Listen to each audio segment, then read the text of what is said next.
Because the Wyoming Game and Fish Commission and the Wyoming State Senate has elected to muzzle the public in much the same way that Cody Roberts muzzled the wolf by significantly limiting the amount of time that they allot for people to provide public commentary, I am providing this public commentary via YouTube and addressing it to the Commission and to Director Nesvik. I want to speak to several things today related to wolf management, and in particular, the Cody Roberts wolf torture incident in Daniel, Wyoming. With regard to general wolf management policy, we have now seen that there are multiple instances where chronic wasting disease has managed to be transmitted from game to people. If it's possible to make a species jump of this magnitude, then it is certainly conceivable that chronic wasting disease will make the jump from wild ungulate populations to bovids and other cervids.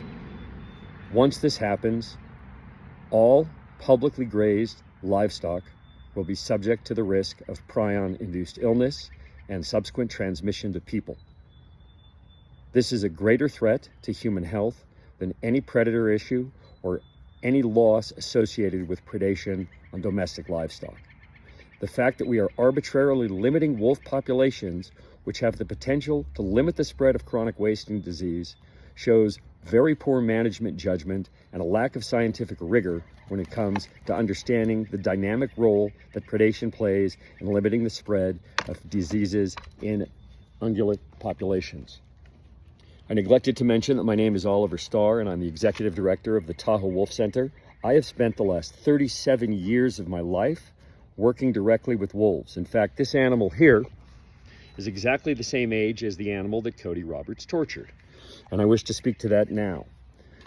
The animal Cody Roberts tortured was a juvenile. She was not capable of reproducing or even hunting on her own. She was, for all intents and purposes, a baby. She was smaller than a grown wolf. She didn't even have her teeth fully erupted and to the full extent of their development. In what civilized country is the torture of a baby animal okay?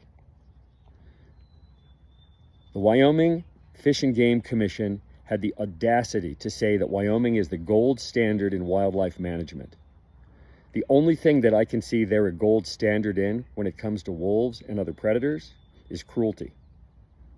The fact that they refuse to immediately enact legislation to ban the use of motorized vehicles for the torture and killing of wildlife shows their lack of commitment to an equitable application of the law when it comes to wildlife.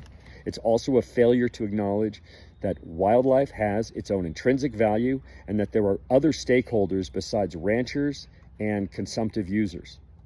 Finally, I'd like to address the fact that livestock producers make a huge issue of wolves. My family was one of the largest beef producers in Colorado history, Wiseman Brothers Livestock.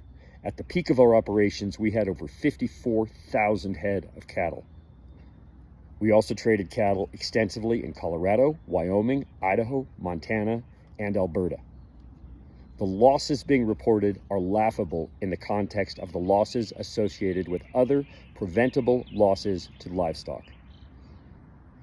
The fact that we expend so much time and energy related to what is a trivial cause of mortality in livestock shows that we have bent the knee to consumptive users and ranchers based on mythology, rhetoric, and dishonesty.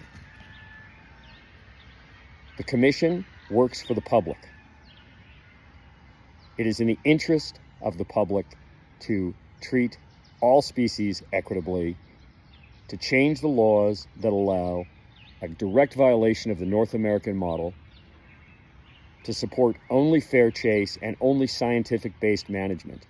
And finally, I'd like to conclude with addressing the idea that the management being conducted in Wyoming is scientifically based. As Director Nesvik said earlier today, the population of wolves in Wyoming is now at a fairly high level, yet predation reports have diminished. When people kill wolves, they destabilize the family group dynamics. This makes predation on livestock more likely because wolves are opportunistic hunters and domestic livestock tends to be an easier prey species than wild ungulates. Without knowing how many wolves are really in the state or how many wolves are being killed, it is impossible to say whether management strategies are effective. All they know is that losses are diminishing. The state needs to massively revise its regulations with regard to predators, particularly in the 85% of the state that is considered a predator zone. It is my hope that the federal government, due to lawsuits or better science, elects to relist wolves in the Northern Rockies, because the states have proven unequivocally that their approach to management is unscientific, unsound, unnecessarily unethical, and partial to killing, and the request of a very small group of the stakeholders for wildlife in general. The Commission has an obligation to recall that they work not for any one group, but for the public in general, and the public in general finds the treatment of wolves and other predators in the state of Wyoming abhorrent and needing to be changed. Thank you.